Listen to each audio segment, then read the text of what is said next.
announces Joao Fonseca to the world, not as a player on the rise, but as a player that has arrived. There is a buzz in the air. Words are hanging right now, and we are so honored to welcome you here live on TNT, presented by Nereus. Adam Lefkoe, John Isner, Sam Querrey, Jeannie Bouchard, and Coco Vandeweghe. I was hoping it would go to a tiebreak, but to end on ace, ace, ace. Fonseca, incredible. And ending ace, ace, ace against arguably the greatest returner the sport has ever seen. This match gave us everything. It was just 24 hours ago where Sinner went down, right? You thought we had a lot of drama yesterday?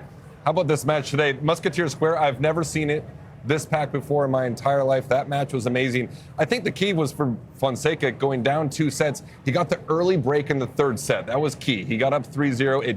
It sparked energy into him. It sparked energy into the crowd, into the followers. And that was kind of when the match started to turn and became a little bit of a dogfight. Absolutely. I think you hit the nail on the head, Sam. Him getting up early in the third was huge. It got the crowd engaged. It got him going. He started playing so much better from that point forward. Sam, you said before the match that he never loses confidence in his forehand. He kept going after that shot. That's his signature shot, and it paid off in the end. Also in that fifth set, we saw the touch he showed with the drop shot winners. But to end the match with 3 straight aces, again, against Novak Djokovic, absolutely insane. And to hit 3 lines, yes, those were perfect serves from Joao Fonseca at the end. Coco, this statistic is just staying with me right now. 290 times at a major, Novak has gone up 2 sets to love. 289 of them he has won. This is just the second time that he has lost in that situation. It's insane. And there's so many things that can impress you about Joao Fonseca tonight, and probably more so in the future. But really what stuck out to me was how he controlled the crowd. Because when you control the crowd, and at such a young age, to knowing when your moments are against a legend, against the greatest of all time in his sport, in his division, you control the moment. And Joao Fonseca controlled the moment. And it really did, Lefkoe, feel like a changing of the guard. It felt like Roger Federer against Pete Sampras, 2001, Wimbledon, round of 16. I mean, we're talking deja vu, 5 sets, Federer gets it done. This is feeling like one of those moments of this might be a different moment of the sport, and just huge for all of us. And I was just having a pleasure watching it. Before we get to the highlight, Jeannie, I just want your thoughts on what you just saw. I think we found a new superstar on the ATP Tour. He is going to dominate men's tennis. The biggest thing for me was his forehand. I mean, that thing has so much power. But not only that, he was able to keep Novak stuck behind the baseline. Joao held his forehand so well, and he has obviously that huge inside out, but he can go both directions. And so Novak, one of the greatest movers of all time, is stuck at that baseline. How many times did we see him get wrong-footed, not even close to the ball, and then he would push Novak back, mix it in with the drop shot? What he can do with that forehand wing is so impressive. I also think, too, we have to give our flowers to Novak Djokovic. The man is 39 years old. That match was 4 hours and 53 minutes. It wasn't cramping, I don't think. He was battling to the end. He's played over 1,400 matches in his career. There's a lot of guys out here that are, 37, 38 years old, have had great careers, and they've played 700 or 800 matches. Let's not forget he's played over 1,400 matches, so the amount of wear and tear on his body is almost double everyone else, and he almost played 5 hours. And prior to that match, he was on court for 6 hours and 35 minutes in 2 4-set encounters. Absolutely insane what Novak Djokovic is still doing. I'd argue equally insane, Joao Fonseca has never stepped on that court before tonight, and it sure didn't look it. Let's get to the highlights.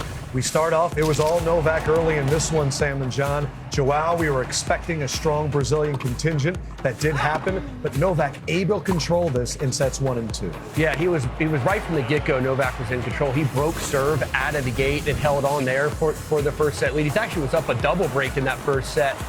Eventually got it done 6-4. They had some great points. And now, during the second set, I mean, it is scorching hot out there, but Novak's still out there playing so incredibly well. He played some of his best tennis so far, for sure, at this tournament in these 2 sets. You can see how much it meant to him to take a 2-set lead. Yeah, and I thought early on, I think Joao was a little nervous, right? He lost his serve out of the gate, and we mentioned it earlier, John. It was to get that break early in the third set.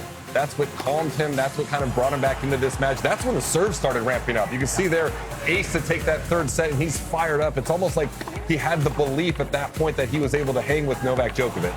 Absolutely. And at this point, the afternoon is turning into night here in Paris. The crowd is just so electric, and you can just imagine the adrenaline coursing through these two guys' bodies out there, especially for Fonseca, having all the support he had out there. And the fifth set was back and forth. There were breaks exchanged early, but this was the game where João Fonseca would eventually seize control of the match and get up the break and get himself able to serve for it at 6-5. Yeah, and late in this fifth set, too, it was Fonseca beating Djokovic with the drop shots. It was about 3 drop shots in that game to get the break. And then how about this last game? Match or break point for Novak. Ace out wide at 137 miles an hour. Second ace in the row up the tee. Then we had the He's match cleaning point. the lines on these aces. The dust is flying off the line. And then match point 3 in a row for the young Brazilian. Wow. 19 years old, João Fonseca, Novak Djokovic. Since Fonseca was born in August 2006, Djokovic has made the quarterfinals or better in every single Roland Garros except for 1 year. That year, 2009, the same year that Rafa Nadal was upset by Soderling. It makes you think. Yesterday, Jannik Sinner falls. Today, Novak Djokovic falls. That means there are no major champions left in the draw. There are only 2 players that ever made a major championship. It is wide open. A new king will be crowned. Novak, just your thoughts overall on the match. Well, incredible match to be part of. Obviously, tough one for me to lose, being 2 sets to love up. But huge credit to João for really deserving to win the match. I think he, without a doubt, was a better player in important moments in those crucial 4th and 5th. You know, some amazing exchanges and points, and he just, he found incredible shots, lines. I mean, it was just amazing from his side. Obviously, not great for me to be facing player playing in such level, but I don't think I've done too much wrong with my game. It's just that he was just better. Hey Novak, tough luck today. With Carlos sidelined and Jannik losing yesterday, did your mind begin to sort of dance and dream and think about the rest of it? I'll stop you right there. No, sure. No, just lost 3rd round. Let's just talk about something else. Thank you. Right. No, just in general, what was your belief level now looking back at this tournament about your readiness for playing here? You have now played a ton of tennis obviously this year, and do you feel like that was a factor in this match as it went on? The amount of hours I played in 3 matches here felt like I played every tournament in the last 3 months, to be honest. So, I think I was playing good tennis, really good level. Considering I was injured and for 3 months and trying to come back, and then, going pretty much straight into Grand Slam on this surface that, is very demanding, and for me takes more time to get used to kind of find my groove. But,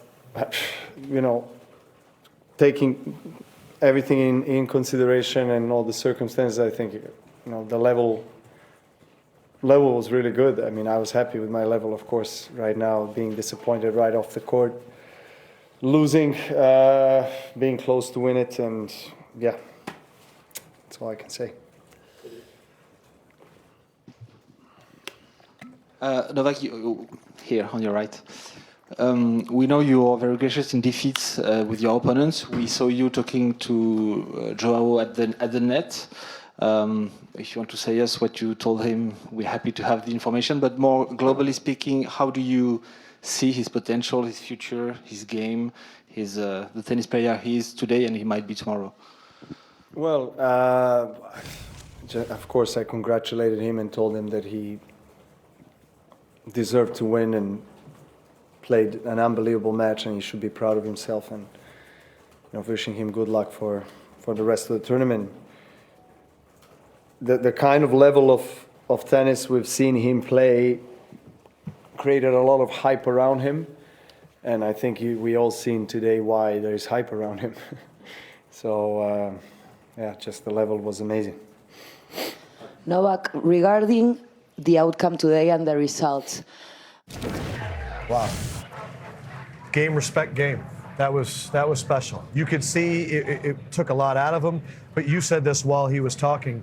He didn't choke. This wasn't a 2-0 where you fall apart. This was a battle to the very end, and Fonseca reached a whole new level. Yeah, I know he was 290-1, up 2 sets to love, but we talked about Fonseca getting the break early in the third. That's when the momentum kind of changed. It wasn't like Novak served for the match or blew all these opportunities, and Novak just mentioned it. Fonseca went out and earned that match. He played better in the big moments, and you could see Novak, he gave Fonseca the credit there.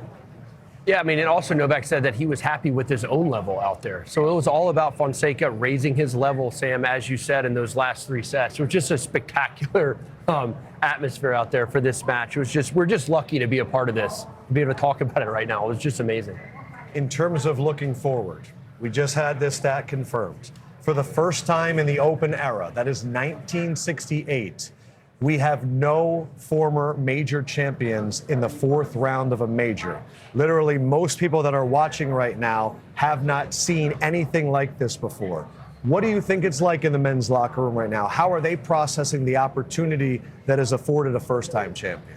I mean, the men's locker room is feeling like the women's locker room right now, because usually the women's draws are so much more open. And we've had the big 3, then we have had the big 2 the last couple of years. So it's so exciting to now really dive into the depth of men's tennis. And I mean, I think Fonseca is going to be a superstar. The way he played, he played like a champion.